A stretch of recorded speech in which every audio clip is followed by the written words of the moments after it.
सभी को नमस्कार। एग्जाम ट्रिक यूट्यूब चैनल में आप सभी का स्वागत है। मैं कपिल त्यागी। आज का topic president of India, Bharat का राष्ट्रपति है, जिसमें हम राष्ट्रपति का निर्वाचन की प्रक्रिया, राष्ट्रपति की विभिन्न शक्तियां जैसे कार्यपालिका शक्ति, विधायिका शक्ति, न्यायिक शक्ति, वित्तीय शक्ति, आपातकालीन शक्ति, इन पॉइंट पर चर्चा करेंगे। तो सबसे पहले हमारे चैनल को सब्सक्राइब करें और वीडियो के अंत तक बने रहें। तो टॉपिक है हमारा प्रेसिडेंट ऑफ इंडिया, भारत का राष्ट्रपति। भारत का राष्ट्रपति देश का प्रथम नागरिक होता है। राष्ट्रपति के लिए संविधान में प्रावधान आर्टिकल 52 से 62 अनुच्छेद में दिए गए हैं। तो राष्ट्रपति से रिलेटेड कुछ अनुच्छेद हैं, आइए सबसे पहले उन पर चर्चा करते हैं। आर्टिकल 52, इसमें कहा गया है कि भारत का एक राष्ट्रपति होगा। There shall be a president of India. Article 53, संघ की समस्त कार्यपालिका शक्ति राष्ट्रपति में निहित होगी। सेंट्रल गवर्नमेंट यानी जो यूनियन गवर्नमेंट है, उसके जो भी काम होंगे, जो भी कार्य होंगे, वो राष्ट्रपति के नाम से ही किए जाएंगे। नेक्स्ट है आर्टिकल 54, इसमें राष्ट्रपति का निर्वाचन और निर्वाचन मंडल के बारे में प्रावधान दिया गया है। यहाँ पर निर्वाचन मंडल का मतलब है कि राष्ट्रपति के निर्वाचन में कौन मेंबर है जो वोट डालता है, वोटर कौन होता है, ये हम डिस्कस करेंगे आर्टिकल 54 में। नेक्स्ट है आर्टिकल 55, इसमें राष्ट्रपति के निर्वाचन की रीति दी गई है। Procedure of election of president, राष्ट्रपति का निर्वाचन की रीति, आर्टिकल 55। आर्टिकल 56, इसमें राष्ट्रपति का कार्यकाल दिया गया है। राष्ट्रपति की पदावधि, राष्ट्रपति का कार्यकाल पद ग्रहण करने की तिथि से 5 वर्ष तक होता है। जिस डेट या जिस दिनांक को राष्ट्रपति शपथ लेते हैं, उसी दिन पूरे 5 साल के बाद राष्ट्रपति का 5 साल काउंट किया जाता है। नेक्स्ट है अनुच्छेद 57, राष्ट्रपति के पद के लिए किसी व्यक्ति का दोबारा से निर्वाचन। एक राष्ट्रपति जो अपना पूरा कार्यकाल समाप्त करते हैं 5 साल का, उसके बाद भी राष्ट्रपति दोबारा से पुनः राष्ट्रपति बन सकते हैं। ये आर्टिकल 57 में है। नेक्स्ट है आर्टिकल 58, राष्ट्रपति के निर्वाचित होने के लिए अर्हताएं, क्वालिफिकेशन क्या है यदि किसी व्यक्ति को राष्ट्रपति बनना है, ये आर्टिकल 58 में दिया गया है। नेक्स्ट है आर्टिकल 59, राष्ट्रपति पद के लिए कुछ कंडीशन दी गई हैं, कुछ शर्तें हैं, जो आर्टिकल 59 में है। नेक्स्ट है आर्टिकल 60, राष्ट्रपति की शपथ के बारे में जो प्रावधान है, ओथ, राष्ट्रपति की जो ओथ है वो आर्टिकल 60 में है। भारत के राष्ट्रपति को राष्ट्रपति पद की शपथ सुप्रीम कोर्ट के मुख्य न्यायाधीश दिलाते हैं। आर्टिकल 61, इम्पीचमेंट, राष्ट्रपति पर महाभियोग की प्रक्रिया। महाभियोग का मतलब है कि राष्ट्रपति को जबरदस्ती उसके पद से हटाना, ये आर्टिकल 61 में है। और लास्ट है आर्टिकल 62, राष्ट्रपति के पद रिक्ति को भरने के लिए चुनाव कराने की समय सीमा। यदि राष्ट्रपति का पद 5 वर्ष पहले समाप्त हो जाता है, तो उस समय क्या प्रोविजन है? राष्ट्रपति के अगर पद कोई खाली हो जाता है किसी समय, त्यागपत्र से, राष्ट्रपति की मृत्यु से, या राष्ट्रपति को जबरदस्ती उसके पद से हटाने के बाद, तो संविधान में दिया गया है कि 6 महीने के अंदर नए राष्ट्रपति का चुनाव कराया जाना अनिवार्य है। 6 महीने में नए राष्ट्रपति का चुनाव किया जाएगा, ये संविधान में मेंशन किया गया है। राष्ट्रपति का निर्वाचन, इलेक्शन ऑफ प्रेसिडेंट। तो यहाँ पर राष्ट्रपति के निर्वाचन में हम आपसे डिस्कस करेंगे कि राष्ट्रपति के चुनाव में वोटर कौन होता है, वोट कौन डालता है। तो राष्ट्रपति के निर्वाचन में एक निर्वाचन मंडल बनाया जाएगा, जिसमें कौन मेंबर होंगे, यानी कौन कौन मेंबर होंगे? संसद के दोनों सदनों के निर्वाचित सदस्य, इसके साथ राज्य और केंद्र शासित प्रदेश दिल्ली, पुडुचेरी, जम्मू कश्मीर विधानसभा के निर्वाचित सदस्य। राष्ट्रपति के निर्वाचन में जो वोटर होगा वो संसद के दोनों सदनों के इलेक्टेड मेंबर निर्वाचित सदस्य प्लस सभी राज्यों में जहां विधानसभा है, सभी राज्यों की विधानसभा लेजिस्लेटिव असेंबली प्लस जिन यूनियन टेरिटरी में विधानसभा है, सभी 28 राज्यों की विधानसभा के सदस्य plus 3 union territory Delhi, Puducherry, Jammu Kashmir विधानसभा के निर्वाचित सदस्य राष्ट्रपति के निर्वाचन में भाग लेंगे। तो यहाँ पर हम आपको बताते हैं कि संसद के दो सदन होते हैं। संसद में दो हाउस हैं, एक लोकसभा और राज्यसभा। राज्यसभा की जो मैक्सिमम सीट है 250, उसमें 12 सदस्य राष्ट्रपति मनोनीत करते हैं, नॉमिनेट मेंबर होते हैं।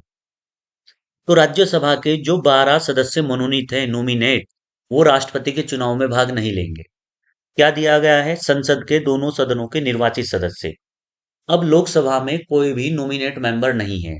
यदि हम लोकसभा की मैक्सिमम सीट की बात करें तो प्रेजेंट में लोकसभा की मैक्सिमम सीट 550 है। तो 550 में कोई भी सदस्य या कोई भी मेंबर अब नॉमिनेट नहीं है। तो लोकसभा के निर्वाचित सदस्य इलेक्टेड मेंबर प्लस राज्यसभा के भी इलेक्टेड मेंबर, इलेक्टेड मतलब निर्वाचित, जिनका चुनाव हुआ है। राज्यसभा में 12 सदस्य नॉमिनेट भी हैं, तो राज्यसभा के वो मनोनीत सदस्य राष्ट्रपति के चुनाव में भाग नहीं लेंगे। तो इसलिए कहा गया है कि संसद के दोनों सदनों के जो इलेक्टेड मेंबर हैं, वो राष्ट्रपति के चुनाव में भाग लेंगे। ये भी कह सकते हैं कि पार्लियामेंट के जो इलेक्टेड एमपीज हैं, एमपीज मतलब मेंबर ऑफ पार्लियामेंट, सांसद। इसी तरह से भारत में 28 राज्य हैं और 8 केंद्र शासित प्रदेश। 28 के 28 राज्यों में विधानसभा है, लेजिस्लेटिव असेंबली प्लस जो यूनियन टेरिटरी हैं, 8 में से 3 केंद्र शासित प्रदेश ऐसे हैं जहां पर विधानसभा भी बनाई गई है, जैसे दिल्ली, पुडुचेरी और जम्मू कश्मीर। तो विधानसभा और यूनियन टेरिटरी के जो विधानसभा सदस्य हैं, इलेक्टेड मतलब निर्वाचित, वो राष्ट्रपति के चुनाव में भाग लेंगे। और विधानसभा का जो मेंबर होता है उसे बोला जाता है एमएलए। उसको क्या बोला जाता है? उसको बोला जाता है एमएलए।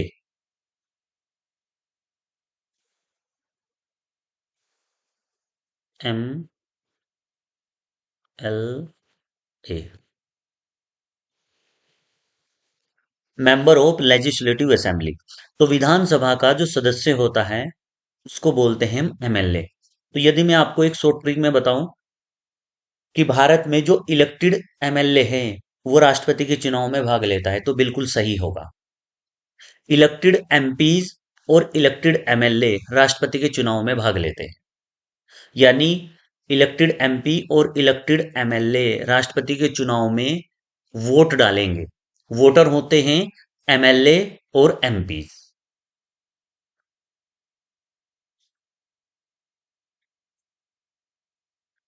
थोड़ा कलर चेंज कर रहे हैं, इतना देखते रहिए आप। अब है राष्ट्रपति के निर्वाचन की विधि, प्रोसीजर ऑफ इलेक्शन। अच्छा, यहाँ तो हमने बताया है कि राष्ट्रपति के चुनाव में वोटर कौन है, लेकिन वो जो वोटर वोट डालेगा वो प्रोसीजर क्या है? राष्ट्रपति के चुनाव में आनुपातिक प्रतिनिधित्व प्रणाली के साथ सिंगल ट्रांसफेरेबल वोट सिस्टम का यूज किया गया है। अब ये सिंगल ट्रांसफेरेबल वोट, एकल संक्रमणीय मत क्या होता है? आइए इसको एक नॉर्मल एग्जाम्पल से समझते हैं कि यदि किसी चुनाव में 4 कैंडिडेट राष्ट्रपति के चुनाव के लिए खड़े हुए हैं, जैसे हम ए बी सी डी मान लेते हैं, ए बी सी डी। इससे देखते हैं। तो 4 कैंडिडेट हैं, ए बी सी और डी।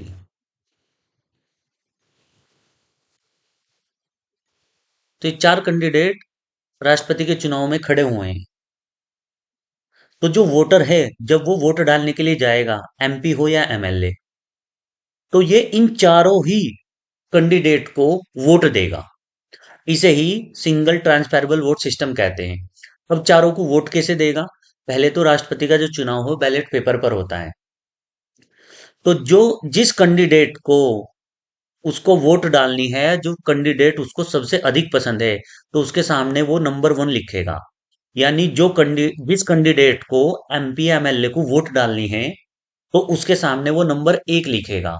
क्योंकि उसको सबको वोट डालनी है, तो इसे प्रायोरिटी के आधार पर चारों को वोट देनी होगी। यानी फर्स्ट प्रायोरिटी का जो उनका उम्मीदवार है, उसके सामने वो नंबर वन लिखेंगे। उसके बाद उसी में से किसी को नंबर दो लिखेंगे। फिर उसके बाद किसी को नंबर तीन लिखेंगे। और बाद का जो कैंडिडेट है उसे चार लिखेंगे। तो जो वोटर है एमपी और एमएलए, तो जितने कैंडिडेट चुनाव में खड़े हुए हैं, तो प्रायोरिटी के आधार पर उन्हें सबको वोट देनी होती है। और नंबर वन जो कैंडिडेट है, यानी कि जिसको वो सबसे अधिक पसंद करते हैं, तो उसके सामने वो नंबर वन लिखेंगे। यानी कि उस कैंडिडेट का पहली प्रायोरिटी किस कैंडिडेट की है, वो सी कैंडिडेट की है। तो ये होता है सिंगल ट्रांसफेरेबल वोट सिस्टम, एकल संक्रमणीय मत प्रणाली। जितने उम्मीदवार, जितने कैंडिडेट चुनाव में खड़े हुए हैं, तो जो वोटर होगा, जो वोट डालेगा, वो उन सबको प्रायोरिटी के आधार पर अपनी वोट देगा। इसे ही सिंगल ट्रांसफेरेबल वोट सिस्टम बोलते हैं। और राष्ट्रपति के चुनाव में जो मतदान है, वो गुप्त मतदान होता है। अच्छा, यहाँ पर जो सिंगल ट्रांसफेरेबल वोट सिस्टम है, जो प्रायोरिटी के आधार पर वोट डाली जाएगी, भारत के राष्ट्रपति के चुनाव में, उपराष्ट्रपति वाइस प्रेसिडेंट के चुनाव में, राज्यसभा के सदस्यों के चुनाव में, राज्य विधान परिषद, जिन राज्यों में विधान परिषद है, भारत के अभी 6 राज्यों में विधान परिषद है, लेजिस्लेटिव काउंसिल, तो उन सदस्यों के चुनाव में, प्लस लोक लेखा समिति, पब्लिक अकाउंट कमेटी, अनुमान समिति, एस्टीमेट कमेटी, और आपका पब्लिक अंडरटेकिंग कमेटी, सार्वजनिक लोक उपक्रम समिति, इन सब का चुनाव एकल संक्रमणीय मत प्रणाली के द्वारा ही किया जाता है, सिंगल ट्रांसफरेबल वोट के जरिए। तो यहां पर यह ध्यान रखना है, राष्ट्रपति के चुनाव में भारत की आम जनता वोट नहीं करती है। वोटर कौन है? इलेक्टेड एमपी और इलेक्टेड एमएलए। वैसे एमपी और एमएलए का चुनाव भारत की आम जनता ने किया है, इसलिए भारत के राष्ट्रपति का चुनाव इनडायरेक्ट होता है। मतलब भारत की जनता के हिसाब से देखें, तो राष्ट्रपति का चुनाव अप्रत्यक्ष, इनडायरेक्ट होता है। यानी कि हमारे बिहाफ पर एमपी और एमएलए राष्ट्रपति का चुनाव करते हैं। और एमपी और एमएलए का चुनाव किसने किया है? भारत की आम जनता ने। नेक्स्ट है राष्ट्रपति पद के लिए अर्हताएं। Colour change.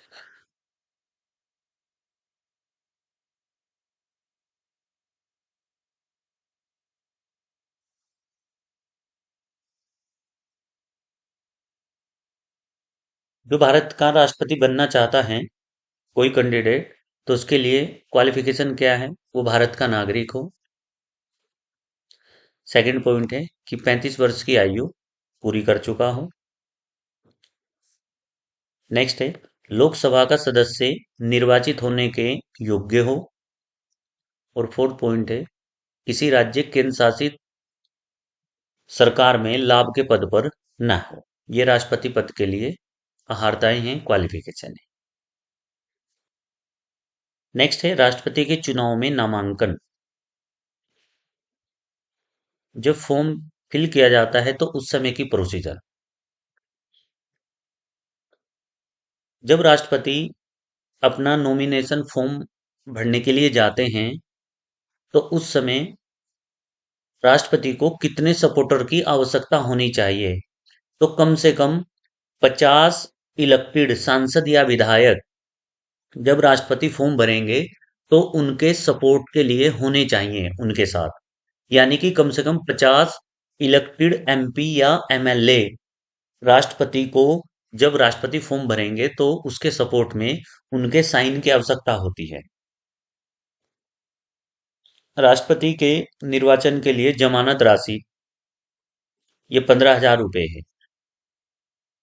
जमानत राशि जब कुल डाले गए मतों के 1/6 भाग से कम मत प्राप्त करने पर। देखिए, जमानत राशि का मतलब है कि जब राष्ट्रपति नॉमिनेशन फॉर्म भरेंगे, तो उन्हें 15,000 की डिपॉजिट राशि भी देनी होगी। अब ये 15,000 रुपए की जो जमानत राशि है वो जब्त हो जाएगी यदि राष्ट्रपति के चुनाव में जो टोटल वोट पड़ेंगी, यदि राष्ट्रपति को उन टोटल वोट का 1/6% वोट नहीं मिलेगी, तो उसकी जमानत राशि यानी जो 15,000 रुपए है वो जब्त हो जाएंगे, वो राष्ट्रपति को नहीं मिलेंगे। तो यहाँ जमानत जब्त हो जाने का मतलब है कि जेल नहीं होगी। तो जो 15,000 रुपए डिपॉजिट किए गए थे वो उस कैंडिडेट को वापस नहीं मिलेंगे, जिस राष्ट्रपति कैंडिडेट को टोटल मतों का 1/6% मत नहीं मिलेंगे। तो यहाँ राष्ट्रपति के चुनाव में यदि कोई आम नागरिक राष्ट्रपति का पर्चा भरना चाहता है, तो वो उम्मीदवार राष्ट्रपति का पर्चा नहीं भर सकता है, क्योंकि राष्ट्रपति जब पर्चा भरते हैं तो कम से कम 50 एमपी और एमएलए के सपोर्ट की आवश्यकता होती है। तो एक आम आदमी को एमपी और एमएलए के सपोर्ट नहीं मिलेगा। हो सकता है कि एक दो एमपी एमएलए की सपोर्ट मिल जाए, लेकिन मिनिमम आवश्यकता कितने की है? 50 की। तो 50 तो नहीं मिलेंगे। 15,000 जमानत राशि तो दे देगा कोई भी, लेकिन ये उम्मीदवार कहाँ से आएंगे? जो सपोर्टर होंगे पर्चा भरने के लिए। नेक्स्ट है, राष्ट्रपति का पद किस किस कंडीशन में खाली हो सकता है? एक कंडीशन है कि राष्ट्रपति पर महाभियोग प्रक्रिया द्वारा या महाभियोग के द्वारा राष्ट्रपति को हटा दिया जाए। सेकंड कंडीशन है कि राष्ट्रपति की मृत्यु हो जाए, और आपको पता है कि मृत्यु अचानक से ही होती है। राष्ट्रपति किसी कारण से रिजाइन कर दें, त्याग पत्र दे दें, या उच्चतम न्यायालय राष्ट्रपति का निर्वाचन अवैध या अवैधानिक घोषित कर दे, तो इस कंडीशन में राष्ट्रपति का पद खाली हो जाएगा।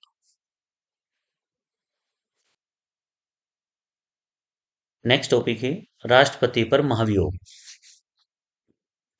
राष्ट्रपति पर महाभियोग आर्टिकल 61 में दिया गया है। राष्ट्रपति पर महाभियोग का क्या कारण हो सकता है? राष्ट्रपति पर महाभियोग किस कारण से लगाया जा सकता है? तो राष्ट्रपति द्वारा संविधान के उल्लंघन पर राष्ट्रपति पर महाभियोग लगाया जा सकता है। संविधान के अतिक्रमण या संविधान के उल्लंघन पर आर्टिकल 61 के अंतर्गत राष्ट्रपति के ऊपर महाभियोग लगाया जा सकता है। महाभियोग का मतलब है कि हम जबरदस्ती राष्ट्रपति को उसके पद से हटाएंगे।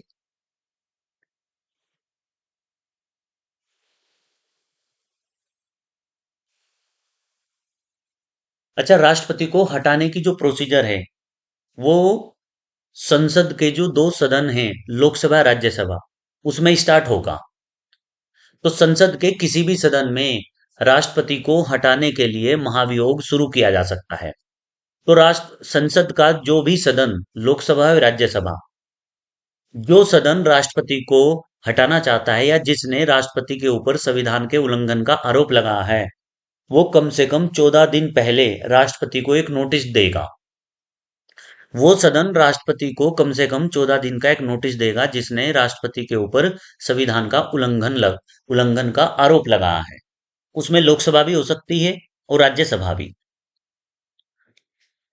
अब जो सदन या जिस सदन ने 14 दिन का नोटिस दिया है, उस नोटिस पर उस सदन के 1/4 एक चौथाई सदस्यों के साइन होने चाहिए।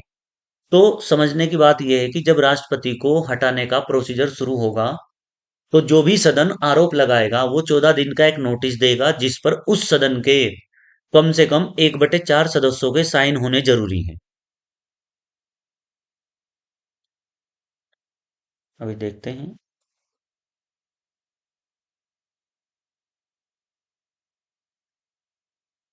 तो जिस सदन ने 14 दिन का नोटिस दिया है, अब वही सदन अपनी कुल सदस्य संख्या की 2/3 मेजोरिटी से राष्ट्रपति को हटाने का प्रस्ताव पास करेगा। अब यहां पर इन्होंने सीधा दे दिया है। मैंने बताया है कि जिस सदन ने 14 दिन का नोटिस दिया है, अब 14 दिन के बाद वो ही सदन अपनी कुल सदस्य संख्या के 2/3 मेजोरिटी से प्रस्ताव पास करेगा राष्ट्रपति को हटाने का। अब ये प्रस्ताव दूसरे सदन के पास जाएगा। अब दूसरा सदन यहां पर दो काम करेगा। राष्ट्रपति के ऊपर जो आरोप लगाए गए हैं, अब यहां पर राष्ट्रपति या तो स्वयं अपने आप या राष्ट्रपति अपने किसी वकील को भेजकर दूसरे सदन में अपनी सफाई प्रस्तुत करेगा।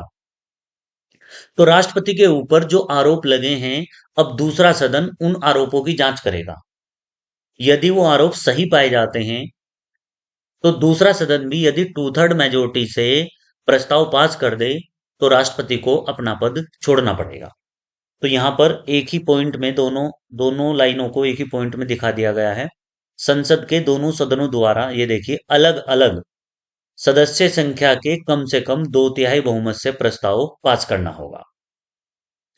तो एक सिंपल भाषा में समझाते हैं कि राष्ट्रपति पर संविधान के अतिक्रमण या उल्लंघन के लिए अनुच्छेद 61 के अंतर्गत महाभियोग लगाया जा सकता है।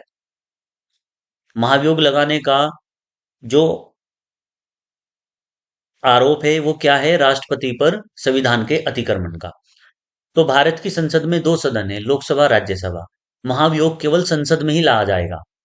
तो जो संसद के दो सदन हैं, उनमें से कोई भी सदन 14 दिन का एक नोटिस राष्ट्रपति को देगा, और उस नोटिस पर कम से कम 1/4 सदस्यों के साइन होंगे। 14 दिन के बाद वही सदन जिसने राष्ट्रपति को 14 दिन का नोटिस दिया था, वो सदन अपनी कुल सदस्य संख्या की टू थर्ड मेजोरिटी से प्रस्ताव पास करेगा। यानी पहले सदन का काम समाप्त हो गया है। अब ये प्रस्ताव जाएगा दूसरे सदन के पास।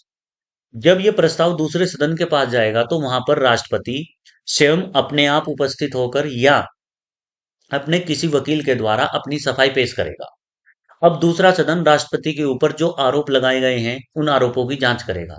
यदि वो आरोप सही पाए जाते हैं, तो दूसरा सदन भी टू थर्ड मेजोरिटी से प्रस्ताव को पास करेगा, और जैसे ही वो प्रस्ताव दूसरे सदन में पास होगा, तो उसी समय से राष्ट्रपति का पद खाली माना जाएगा। तो यह है राष्ट्रपति को उसके पद से हटाने की प्रक्रिया। नेक्स्ट है राष्ट्रपति की शक्तियां।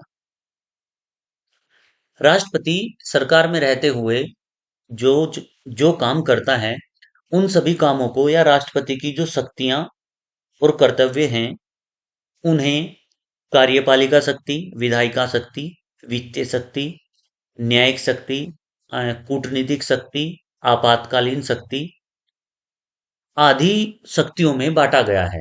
यानी कि राष्ट्रपति जो काम करता है, उसे अलग अलग पार्ट में डिवाइड किया गया है, और उसी का एक पार्ट है एग्जीक्यूटिव पावर, राष्ट्रपति की कार्यकारी शक्ति।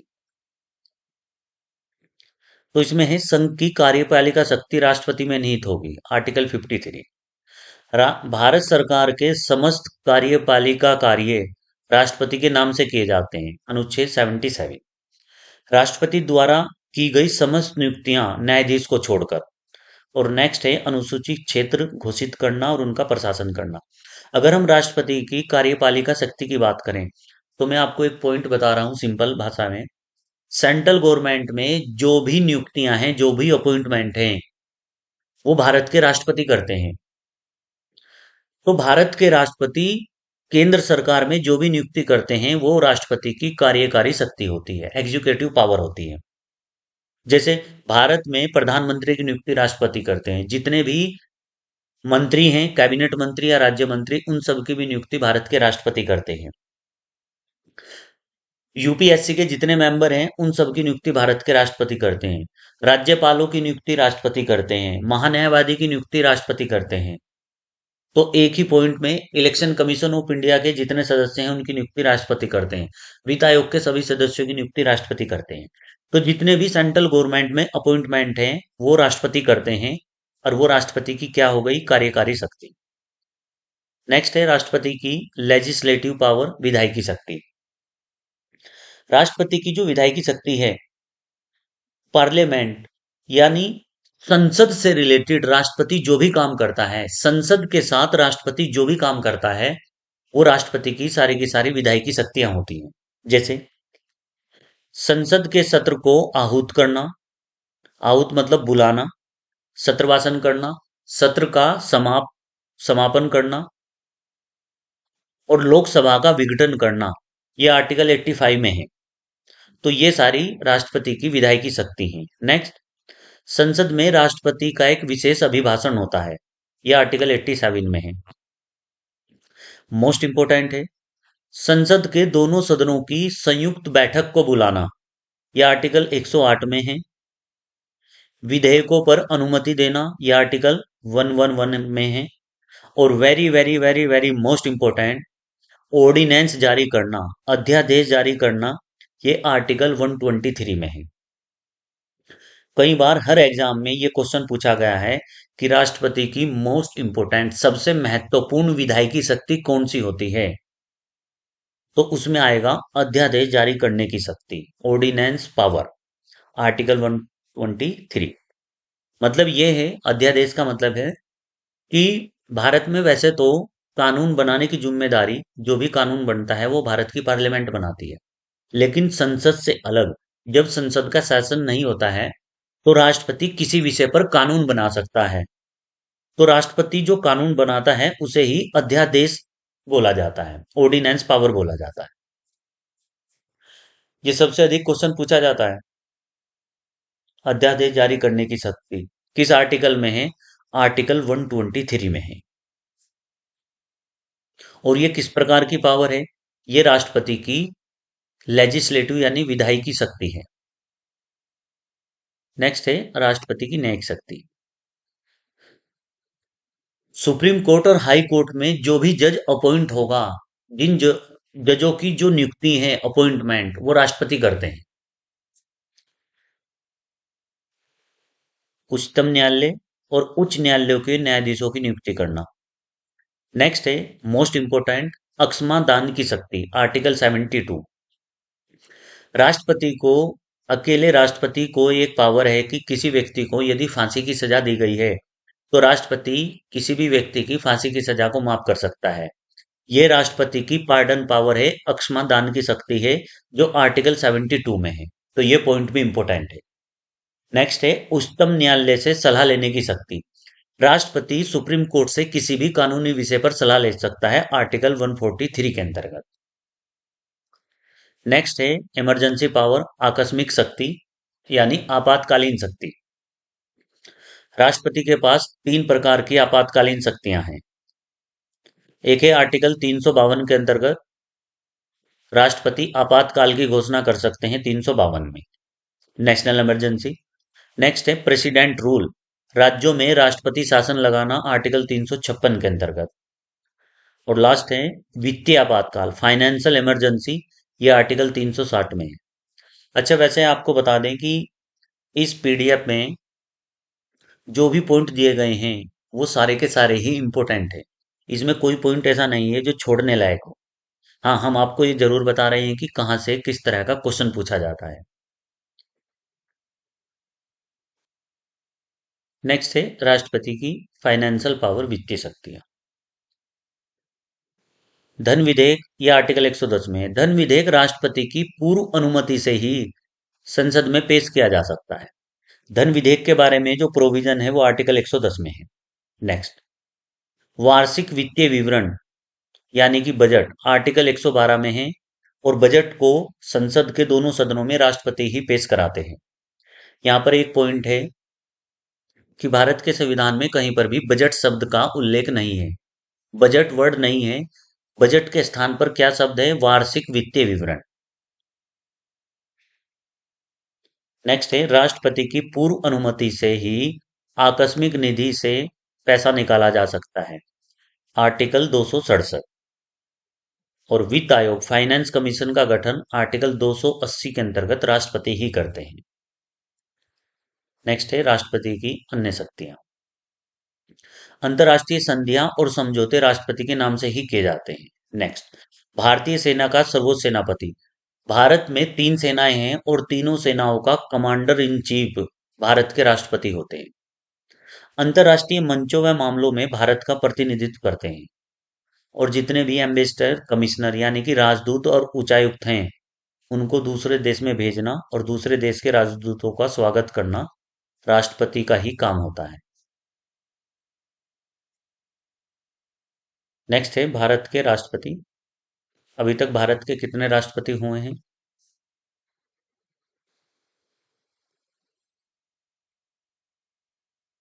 वैसे भारत के राष्ट्रपति के ऊपर, हमारी एक अलग से वीडियो पड़ी हुई है जिसमें विद पिक्चर भारत के राष्ट्रपति की फोटो सहित हमने उन राष्ट्रपति की जो उपलब्धियां हैं वो सारी की सारी उस वीडियो में बताई हुई हैं। तो आप इसके साथ वो वीडियो भी देख सकते हैं भारत के राष्ट्रपति के नाम से। तो भारत के प्रथम राष्ट्रपति हैं डॉक्टर राजेंद्र प्रसाद। ये 26 जनवरी 1950 से 13 मई 1962 तक रहे। भारत में अभी तक सबसे लंबा कार्यकाल डॉक्टर राजेंद्र प्रसाद का ही है। Number 2, doctor Sarvepalli Radhakrishnan. देखिए 5 साल कब से कब होते हैं। जैसे डॉक्टर राजेंद्र प्रसाद का लास्ट दिन था 13 मई 1962। तो भारत के दूसरे राष्ट्रपति बने सर्वपल्ली राधाकृष्णन। तो इनका दिन भी उसी दिन शुरू होगा। देखिए 13 मई 1962 से 13 मई 1967। तो जिस डेट को राष्ट्रपति शपथ ले रहा है उसी डेट को राष्ट्रपति के पूरे 5 साल के बाद वो लास्ट दिन होगा। अच्छा, जो डॉक्टर सर्वपल्ली राधाकृष्णन है ये भारत के प्रथम उपराष्ट्रपति थे जो बाद में भारत के दूसरे राष्ट्रपति बने। नेक्स्ट है डॉक्टर जाकिर हुसैन। 13 मई 1967 से लेकर 3 मई 1969। इनकी बीच में ही मृत्यु हो गई, आकस्मिक मृत्यु हो गई। यहाँ पर एक पॉइंट ये याद रखना है कि यदि किसी कारण से राष्ट्रपति का पद खाली होता है, चाहे वो रिजाइन से हो या राष्ट्रपति की मृत्यु से हो या किसी भी कारण से जो हमने आपसे डिस्कस किए थे, तो भारत में उस समय जो उपराष्ट्रपति हैं उन्हें टेम्परेरी कार्यवाहक राष्ट्रपति बनाया जाता है। राष्ट्रपति का पद किसी भी समय खाली नहीं छोड़ा जाएगा। नेक्स्ट, तो उस समय जो भारत के उपराष्ट्रपति थे वीवी गिरी, उन्हें भारत का राष्ट्रपति बनाया गया और वो राष्ट्रपति होंगे टेम्परेरी कार्यवाहक। तो उसी दिन राष्ट्रपति बने 3 मई 1969 को। मई जून जुलाई ये लगभग 3 महीने तक भारत के राष्ट्रपति रहे। अच्छा, इन्हें ही राष्ट्रपति पद के लिए खड़ा होना था क्योंकि चुनाव होने वाले थे राष्ट्रपति के। तो इन्हें राष्ट्रपति चुनाव के लिए एक कैंडिडेट के रूप में खड़ा होना था या नामांकन करना था, फॉर्म भरना था। तो इन्होंने राष्ट्रपति पद से भी इस्तीफा दे दिया, रिजाइन कर दिया। तो अब आप ये देखिए, जब भारत में राष्ट्रपति का पद भी खाली हो और उपराष्ट्रपति का पद भी खाली हो, तो उस समय सुप्रीम कोर्ट के जो मुख्य न्यायाधीश हैं उन्हें भारत का कार्यवाहक टेम्परेरी यानी कि कार्यवाहक राष्ट्रपति बनाया जाएगा। तो अब आप यहाँ देखिए, डॉक्टर जाकिर हुसैन जी की मृत्यु हो गई। तो उस समय जो वीवी गिरी थे वो उपराष्ट्रपति थे। तो उपराष्ट्रपति को राष्ट्रपति टेम्परेरी राष्ट्रपति बना दिया गया। तो उपराष्ट्रपति का पद खाली हो गया। अब इन्होंने 2 महीने के बाद जो टेम्परेरी राष्ट्रपति थे वहां से भी इस्तीफा दे दिया। तो उपराष्ट्रपति का पद भी खाली हो गया और राष्ट्रपति का पद भी खाली हो गया। तो उस समय सुप्रीम कोर्ट के मुख्य न्यायाधीश थे, वेरी वेरी मोस्ट इंपोर्टेंट, न्यायाधीश मोहम्मद हिदायतुल्लाह। तो इन्हें भारत का टेम्परेरी राष्ट्रपति बनाया गया। ये देखिए कार्यवाहक लिखा हुआ है। और क्यों, और दोबारा से जो वीवी गिरी थे वो राष्ट्रपति का चुनाव जीत गए। तो अब ये परमानेंट भारत के राष्ट्रपति बनकर या परमानेंट भारत के राष्ट्रपति बने। अब यहां पर इनका पूरा कार्यकाल आएगा वीवी गिरी, वराहगिरी, वेंकटगिरी। अब ये देखिए पूरे 5 साल कब बैठेंगे। 24 अगस्त 1969 से लेकर 24 अगस्त 1974। और यदि हम ऑर्डर की बात करें तो देखिए, पहले थे डॉक्टर राजेंद्र प्रसाद, दूसरे सर्वपल्ली राधाकृष्णन, तीसरे जाकिर हुसैन। यहाँ पर वीवी गिरी और एम हिदायतुल्लाह ये टेम्परेरी थे, इसलिए इनका कोई ऑर्डर नहीं है। तो चौथे नंबर के जो राष्ट्रपति हैं वो कौन है, वीवी गिरी। अब यहाँ एक पॉइंट बहुत इंपॉर्टेंट है, कई बार क्वेश्चन आया हुआ है कि भारत में सुप्रीम कोर्ट के वो मुख्य न्यायाधीश जो भारत के राष्ट्रपति बने, तो उनका नाम है न्यायमूर्ति मोहम्मद हिदायतुल्लाह। जो सुप्रीम कोर्ट के जज थे, मुख्य न्यायाधीश, जो भारत के राष्ट्रपति बने। आज तक अकेले ऐसे व्यक्ति हैं जो सुप्रीम कोर्ट के मुख्य न्यायाधीश थे जो भारत के राष्ट्रपति बने।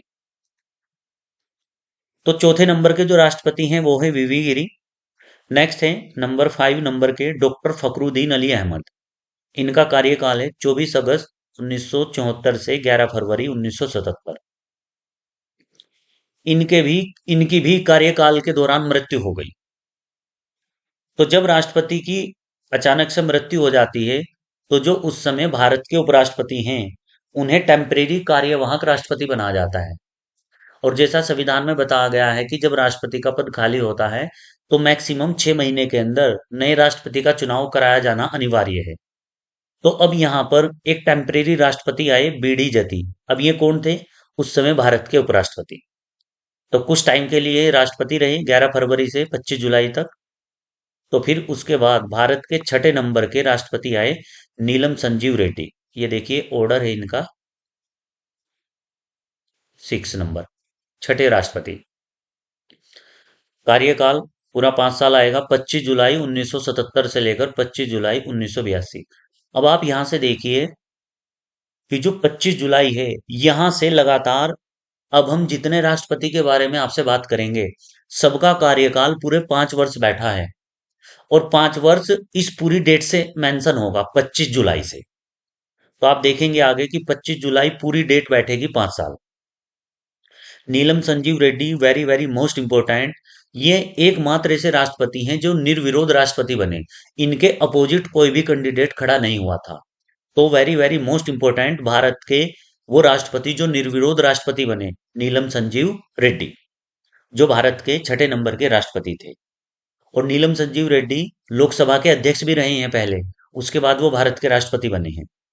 नेक्स्ट है नंबर 7वें राष्ट्रपति, ज्ञानी जैल सिंह। इनका देखिए पूरा 5 साल। अब 1982 में 5 साल जोड़ेंगे तो 1987 बैठेगा। और प्रॉपर डेट क्या बैठेगी? 25 जुलाई। तो यदि आप देख रहे हो आगे, तो सब में 25 जुलाई है, पूरे 5 साल ऐड करने हैं। तो ये 7वें नंबर के राष्ट्रपति थे। और ऐसे राष्ट्रपति हैं जिन्होंने पॉकेट वीटो का यूज किया था। नेक्स्ट, आर वेंकट रमन, 5 साल जोड़ दीजिए। डॉक्टर शंकर दयाल शर्मा, 5 साल जोड़ दीजिए। नेक्स्ट है के आर नारायणन, 5 साल जोड़ दीजिए। भारत के पहले दलित राष्ट्रपति K R Narayanan. Next, doctor APJ Abdul Kalam, 5 साल जोड़ दीजिए, 11वें नंबर के थे। नेक्स्ट है प्रतिभा देवी सिंह पाटिल। ये भारत की 12वीं राष्ट्रपति थे। और भारत की प्रथम महिला राष्ट्रपति प्रतिभा देवी सिंह पाटिल। नेक्स्ट है नंबर 13, प्रणब मुखर्जी, 5 साल जोड़ दीजिए। नेक्स्ट है 14वें नंबर के राष्ट्रपति रामनाथ कोविंद। अब यहाँ पर हम आपको थोड़ा सा ये सही कर देते हैं लिस्ट। 25 जुलाई, अब यहाँ पर हम लिखेंगे 25 जुलाई,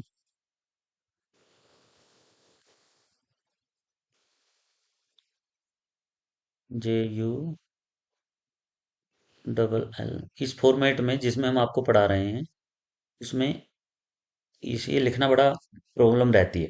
तो इसमें 5 साल जोड़ दीजिए। 2017 से 5 साल बैठेंगे, 2022, 2022। तो जो भारत के 14वें राष्ट्रपति हैं, रामनाथ कोविंद, इन्होंने भी अपना पूरा 5 साल किया है। अब भारत के 15वें राष्ट्रपति श्रीमती द्रौपदी मुर्मू जी बनी हैं, जिन्होंने भारत के 15वें राष्ट्रपति के रूप में शपथ 25 जुलाई 2022 को ली है। अब वो 5 साल उनके बैठेंगे 2027 तक। तो वर्तमान समय में भारत में जो राष्ट्रपति हैं, द्रौपदी मुर्मू जी, वो 15वीं राष्ट्रपति हैं। और उनके साथ अपॉर्चुनिटी, उपलब्धि क्या है? एक तो भारत की दूसरी महिला राष्ट्रपति हैं, पहली थी प्रतिभा देवी सिंह पाटिल, और दूसरी हैं वो भारत की पहली आदिवासी महिला हैं जो राष्ट्रपति बनी है। तो भारत के राष्ट्रपति का एक ऑर्डर है, एक टेबल। तो यहां से भी एग्जाम में क्वेश्चन पूछ लिया जाता है। तो भी भारत में 15। नेक्स्ट है राष्ट्रपति की पार्डन पावर, जो आर्टिकल 72 में है, क्षमादान की शक्ति। भारत के राष्ट्रपति के पास 5 प्रकार की अक्षमा पावर हैं, माफ करने की शक्ति। एक का नाम है लघुकरण। इसका मतलब है दंड के स्वरूप को बदलकर कम कर देना। अभी इसके एग्जाम्पल देंगे हम आपको। लघुकरण का मतलब है दंड के स्वरूप को बदलकर कम कर देना। यानी यदि किसी को मृत्यु दंड की सजा दी गई है, तो उसकी मृत्यु दंड की सजा को 10 साल कर देना। नेक्स्ट नंबर 2 है परिहार। यह है दंड की अवधि को कम कर देना। यदि किसी को 10 साल की सजा दी गई है तो राष्ट्रपति उसकी सजा को घटाकर 2 साल, 4 साल, 5 साल कर सकते हैं, तो उसे बोलते हैं परिहार। नेक्स्ट है विराम। विराम का मतलब है कि सजा को विशेष परिस्थितियों में कम कर देना। जैसे कोई प्रेग्नेंट महिला है, उसको सजा दी गई है 10 साल की, लेकिन जब सजा दी गई तो जब वो लगभग 1 या 2 महीने की प्रेग्नेंट थी और इस चीज के बारे में किसी को नहीं पता था, तो लगभग 1 साल 5-7 महीने के बाद ही ये पता चलता है कि जो महिला है वो प्रेग्नेंट है। यानी अगर उसको 10 साल की सजा होती है तो जो बच्चा है वो जेल में पैदा होगा, तो उस बच्चे की क्या गलती है? तो ऐसी सिचुएशन में जैसे प्रेग्नेंट कोई महिला है तो उसकी सजा कम कर दी जा सकती है और उसे बोलते हैं राष्ट्रपति की विराम पावर। नेक्स्ट है परविलंबन। जैसे कोई किसी को दंड दिया गया है, किसी को उम्र कैद की सजा दी गई है, तो ये एक प्रकार का स्टे होता है। पर विलंबन का मतलब है कि जो सजा दी गई है उस पर रोक लगा देना। और नंबर 5 है, हमने इसे बाद में, हम आपसे इसके बारे में बाद में बात कर रहे हैं, अक्षमा। अक्षमा का मतलब पार्डन। ध्यान रखना, यहाँ अक्षमा का मतलब है कि जो भी सजा दी गई है वो पूरी की पूरी समाप्त कर देना। जैसे किसी को फांसी की सजा दी गई है, तो राष्ट्रपति चाहे तो उसकी फांसी की सजा को उम्र कैद में बदल दें, उम्र, या फांसी की सजा को 10 साल में बदल दें, या उसकी फांसी की सजा को पूरी तरह से माफ कर दें और उस व्यक्ति को कहें कि जा जी ले अपनी जिंदगी, कि मैंने तुझे बिल्कुल आजाद कर दिया। मतलब जिस व्यक्ति को फांसी की सजा होनी थी उसकी सजा बिल्कुल जीरो कर दी, वो जेल से छूटेगा और अपने घर आ जाएगा। तो क्या है, दंड से पूर्णतः मुक्त कर देना, यानी किसी को उम्र कैद की सजा दी गई है, उसकी सारी सजा माफ कर दी जाए, तो उसको बोलते हैं पूरा का पूरा पार्डन, अक्षमा। अच्छा, यहां पर यह ध्यान रखना कि एक टॉपिक हमारा आएगा राज्यपाल, गवर्नर। जिस तरह से भारत के प्रथम संवैधानिक व्यक्ति या पर्सन होते हैं राष्ट्रपति, इसी तरह से राज्य का प्रथम संवैधानिक पर्सन होता है राज्यपाल। तो जिस तरह से देश के लिए राष्ट्रपति काम करते हैं, इसी तरह से राज्य में राज्यपाल काम करते हैं। तो राज्यपाल के भी पास अक्षमा दान की शक्ति है। तो इसमें से जो ये पावर है ना, पार्डन पावर, अक्षमा पावर, राज्यपाल को फांसी की सजा को माफ करने का अधिकार नहीं है। इससे अलग और जितनी भी पावर हैं वो राज्यपाल को के भी पास हैं, जैसी पावर राष्ट्रपति के पास है। सिर्फ राज्यपाल फांसी की सजा को माफ नहीं कर सकता है, लेकिन यदि किसी को उम्र कैद की सजा हुई है तो उसकी सजा को माफ कर सकता है, उम्र कैद की सजा को जीरो कर देगा, उम्र कैद की सजा को 10 साल कर देगा। तो सेम राष्ट्रपति की तरह ही पावर है राज्यपाल की, लेकिन राज्यपाल किसी की फांसी की सजा को माफ नहीं कर सकता है। यह पावर सिर्फ राष्ट्रपति को ही दी गई है। नेक्स्ट है राष्ट्रपति की वीटो पावर। भारत के राष्ट्रपति के पास 3 वीटो पावर हैं और अमेरिका के राष्ट्रपति के पास 4 वीटो पावर हैं। भारत के राष्ट्रपति के पास एक पावर है एब्सोल्यूट वीटो, आत्यांतिक वीटो, एक पावर है सस्पेंशन वीटो, निलंबनकारी वीटो, और एक पावर है जेबी वीटो या पॉकेट वीटो। निलंबन वीटो का मतलब है कि जब, देखिए, भारत में कानून बनाने का काम भारत की संसद करती है। भारत की संसद, एक स्ट्रक्चर बनाते हैं, भारत की जो पार्लियामेंट है, पी लिखते हैं इसको, इसके 3 अंग हैं। भारत की संसद के 3 पार्ट हैं। पार्लियामेंट है ये ऊपर जो हम लिख रहे हैं। भारत की संसद का एक पार्ट है राष्ट्रपति, पी का मतलब प्रेसिडेंट, एक है लोकसभा और एक है राज्यसभा। भारत की संसद के 3 अंग हैं, राष्ट्रपति, लोकसभा, राज्यसभा। भारत की संसद देश के लिए कानून बनाती है। कानून कैसे बनता है? जो जो दो सदन हैं, लोकसभा, राज्यसभा, तो कोई बिल या कोई कानून दोनों सदनों से अलग अलग पास होकर फाइनल रूप से वो राष्ट्रपति के पास आता है। लोकसभा और राज्यसभा से कोई बिल पास होने के बाद राष्ट्रपति के पास आता है। तो यदि राष्ट्रपति उस बिल पर साइन कर दें तो वो बिल एक्ट बन जाता है, कानून बन जाता है। तो ये तो हो गया एक नॉर्मल प्रक्रिया। तो जब लोकसभा राज्यसभा यानी दोनों सदनों के से पारित होकर कोई बिल राष्ट्रपति के पास जाता है तो राष्ट्रपति के पास 3 वीटो पावर हैं। वीटो पावर का मतलब है कि राष्ट्रपति किसी बिल को कानून बनने से रोक सकता है। तो यहाँ पर हमने बताया है कि राष्ट्रपति के पास एक पावर है, एब्सलूट वीटो, आत्यांतिक वीटो। पहली हम इसकी बात कर रहे हैं। तो जब राष्ट्रपति के पास कोई बिल लोकसभा राज्यसभा से पास होने के बाद राष्ट्रपति के पास जाता है तो राष्ट्रपति मने कर देता है कि मैं इस पर अपने साइन नहीं करूंगा, अपनी परमिशन नहीं दूंगा। तो ये बोली जाती है राष्ट्रपति की एब्सोल्यूट आत्यांतिक वीटो। दूसरी है सस्पेंशन वीटो या निलंबनकारी वीटो। जब दोनों सदनों से कोई बिल पास होकर राष्ट्रपति के पास जाता है तो राष्ट्रपति उस बिल को पुनर्विचार के लिए, रिकंसिडरेशन के लिए उस बिल को वापिस कर देता है। लोकसभा राज्यसभा से बिल पास होकर राष्ट्रपति के पास गया तो राष्ट्रपति ने इस बिल को वापस भेज दिया है लोकसभा राज्यसभा को, और ये कहा है कि इस पर आप पुनर्विचार करो, रिकंसिडरेशन करो। तो इसे बोलते हैं राष्ट्रपति की निलंबनकारी वीटो। तीसरा है जेबी वीटो, पॉकेट वीटो। तो जब राष्ट्रपति के पास कोई बिल जाता है तो राष्ट्रपति उस बिल पर ना तो परमिशन देने के लिए मने करता है, ना उसे पुनर्विचार के लिए वापस करता है। यानी एक प्रकार से राष्ट्रपति उस बिल को अपनी जेब में रख लेता है। तो ये बोला जाता है कि राष्ट्रपति ने उस पर पॉकेट वीटो या जेबी वीटो लगा दी है। और भारत में पॉकेट वीटो का प्रयोग ज्ञानी जाल सिंह ने किया था। उस समय प्रधानमंत्री थे राजीव गांधी।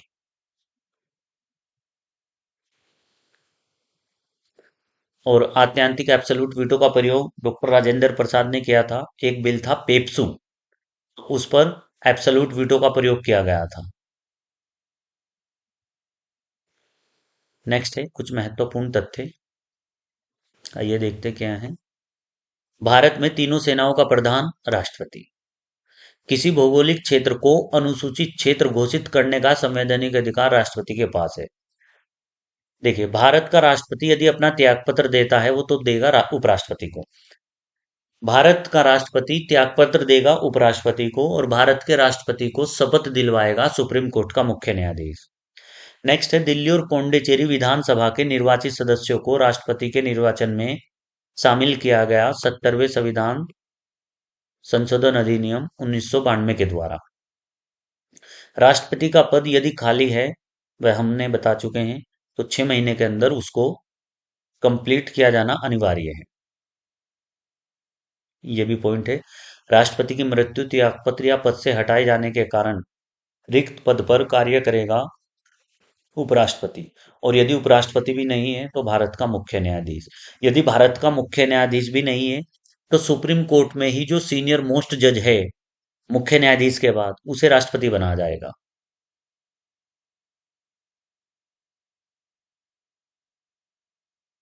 नेक्स्ट कुछ इधर है। अब तक राष्ट्रपति का कार्यभार संभालने वाले देश के एकमात्र मुख्य न्यायाधीश, हमने बताया था आपको, एम हिदायतुल्ला। लोकसभा में धन विधेयक प्रस्तुत किया जाता है राष्ट्रपति की पूर्व अनुमति से। राष्ट्रपति को प्रधानमंत्री से सूचना प्राप्त करने का अधिकार है आर्टिकल 78 के अंतर्गत। नेक्स्ट है निर्विरोध राष्ट्रपति, बता दिया है हमने, नीलम संजीव रेड्डी। महाभियोग की जो प्रक्रिया है वो किस तरह की प्रक्रिया है? एक क्वाइस जुडिशरी, अर्धन्यायिक प्रक्रिया है। भारत का कार्यपालिका अध्यक्ष भारत का राष्ट्रपति होता है।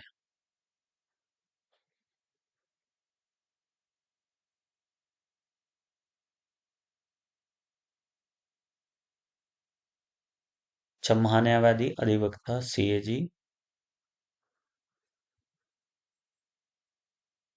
तो ये टॉपिक तो हम एक अलग क्लास में करेंगे। ये टॉपिक हम सिर्फ राष्ट्रपति ही के लिए रहने देते हैं। अभी उपराष्ट्रपति भी तो बचा हुआ है, ये यहाँ पर उपराष्ट्रपति। तो वैसे हम इसमें उपराष्ट्रपति कवर कर सकते हैं, राष्ट्रपति और उपराष्ट्रपति।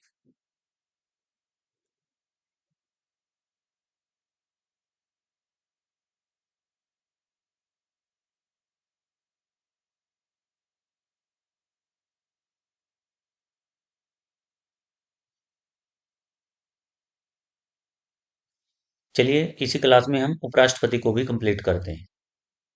तो टॉपिक है हमारा vice president of India, Bharat का उपराष्ट्रपति। सबसे पहले देखते हैं क्वालिफिकेशन, योग्यता। वह भारत का नागरिक हो, 35 वर्ष की आयु पूरी कर चुका हो, राज्यसभा का सदस्य निर्वाचित होने के योग्य हो, और उपराष्ट्रपति को जो वेतन है वो मिलता है 4 लाख रुपए प्रति माह। लेकिन ये वेतन मिलता है राज्यसभा के सभापति के रूप में। अच्छा, राष्ट्रपति को वेतन मिलता है 5 लाख रुपए पर महीने।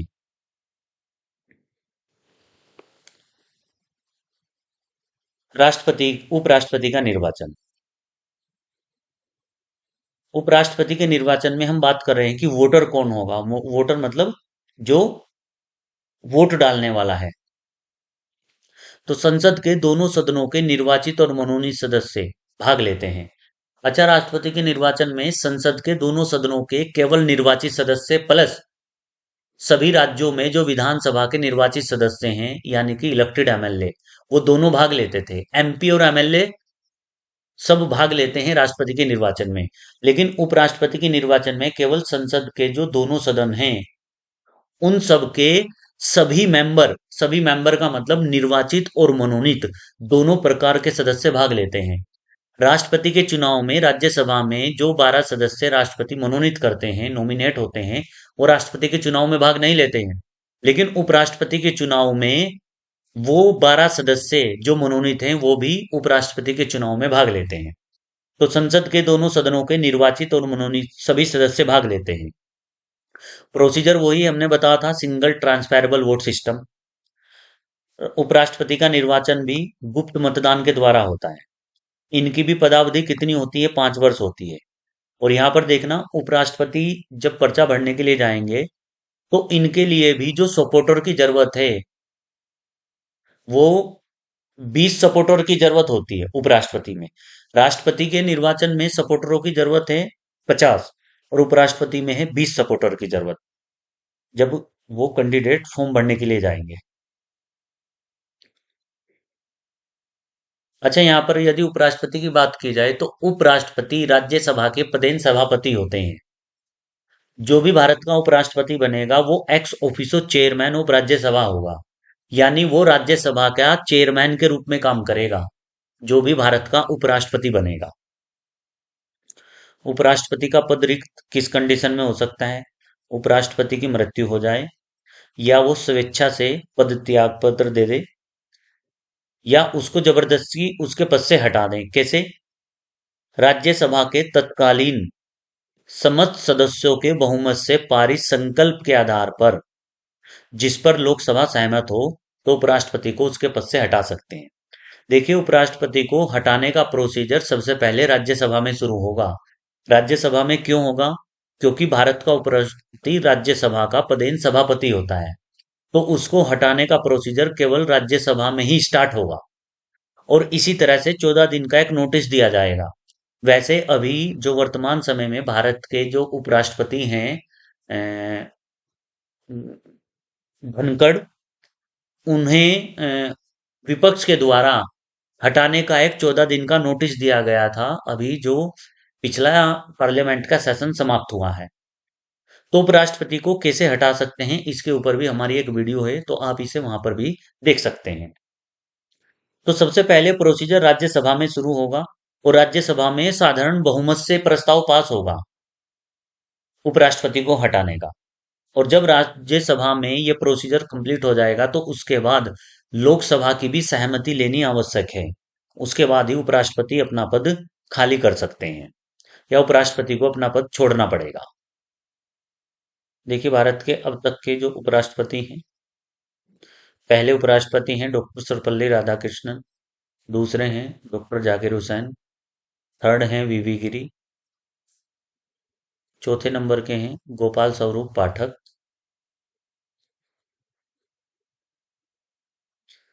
पांचवें हैं बीडी जती, छठे नंबर के हैं एम हिदायतुल्ला। देखिए, जो सुप्रीम कोर्ट के मुख्य न्यायाधीश थे एम हिदायतुल्ला, उन्हें टेम्परेरी राष्ट्रपति बनाया गया। लेकिन जब वो राष्ट्रपति वीवी गिरी उसके बाद परमानेंट राष्ट्रपति बने, तो उपराष्ट्रपति का पद भी खाली था, तो एम हिदायतुल्ला को भारत का उपराष्ट्रपति बना दिया गया। ये छठे नंबर के उपराष्ट्रपति थे। सातवें उपराष्ट्रपति वेंकट रमन, आठवें थे डॉक्टर शंकर दयाल शर्मा। आप देख रहे हैं कि लगभग जो भारत का उपराष्ट्रपति उसे बाद में राष्ट्रपति बना दिया जाता है। ये परमानेंट नहीं है। के आर नारायणन नंबर 9, 10वें नंबर पर हैं कृष्णकांत, ये राष्ट्रपति नहीं बने हैं।